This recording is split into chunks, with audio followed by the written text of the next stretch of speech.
Helmet మనకు పరిచయం అక్కర్లేని పేరు.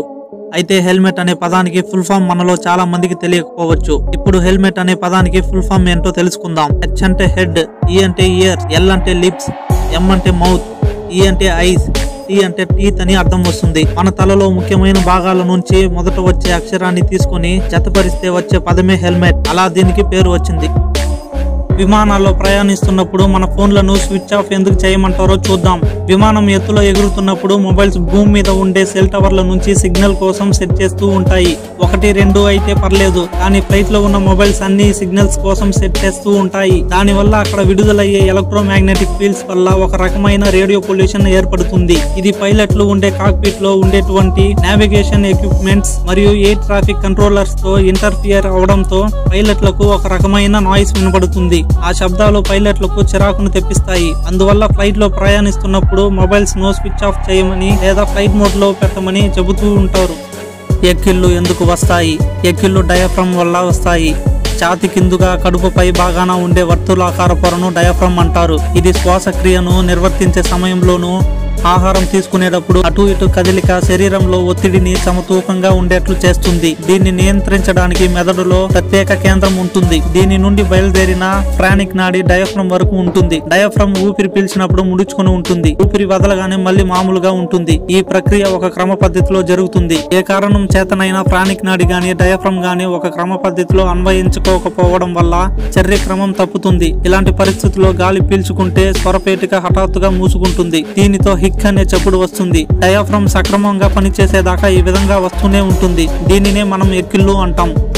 సముద్రంలో జీవించే స్టార్ ఫిష్ కి బ్రెయిన్ ఉండదు. దీని బాడీ మొత్తం నర్వ్ సిస్టమ్ తోనే ఫామ్ అయి ఉంటుంది. దీని నోటి కింద ఒక నరం రింగ్ షేప్ లో ఫామ్ అయి ఉంటుంది. అక్కడి నుంచి వేరే నరాలు వేరే చేతుల్లోకి వెళ్లిపోతాయి. దీనికి బ్రెయిన్ లేనందున ప్రమాదకరమైన పరిస్థితులు ఎదురైతే ఏదో ఒక వస్తువుని గాని రాయిని గాని అంటుకుని ఉంటాయి.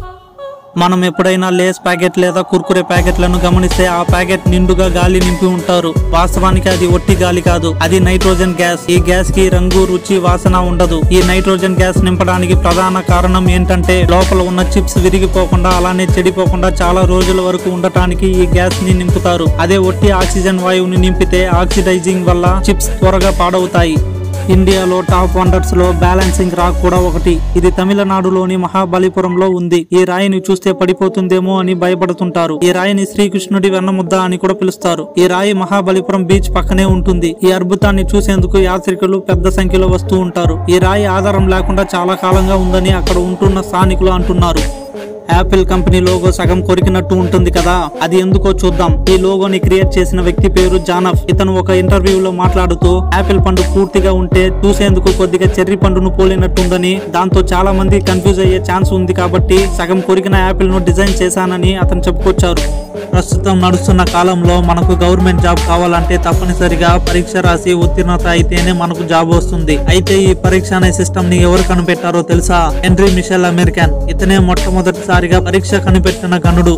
మనం చదువుకునే రోజుల్లో చిరాకు తెప్పించే పని ఏదైనా ఉందా అంటే అది హోంవర్కే కదా. అసలు హోంవర్క్ ని కనిపెట్టింది ఎవరో తెలుసా? ఇటలీకి చెందిన రోబర్టో నెవిలిస్. విద్యార్థుల్ని శిక్షించాలనుకున్న ఈయన ఆ పిల్లలు ఇంట్లో కూడా ఖాళీగా ఉండకుండా హోంవర్క్ పేరుతో పని ఇచ్చాడట. అలా 1905 నుంచి ఈ హోంవర్క్ అందుబాటులోకి వచ్చింది.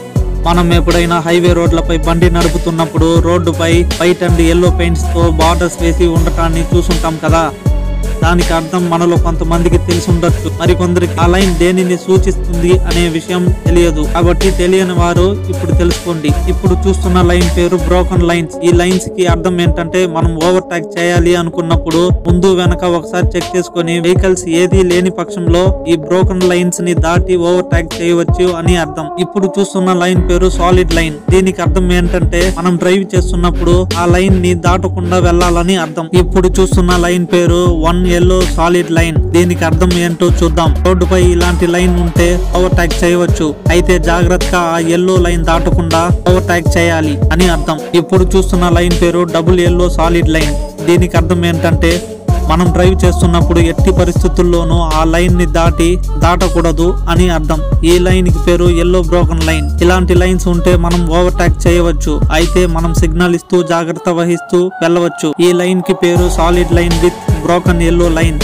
దీనికి అర్థం ఏంటంటే మనం బ్రోకన్ లైన్స్ ఉన్న పక్కన డ్రైవ్ చేస్తుంటే మనం ఓవర్టేక్ చేయవచ్చు అని అర్థం. అదే ఒకవేళ మనం సాలిడ్ ఎల్లో లైన్ పక్కన డ్రైవ్ చేస్తూ ఉంటే ఎట్టి పరిస్థితుల్లోనూ మనం ఓవర్టేక్ చేయకూడదు అని అర్థం.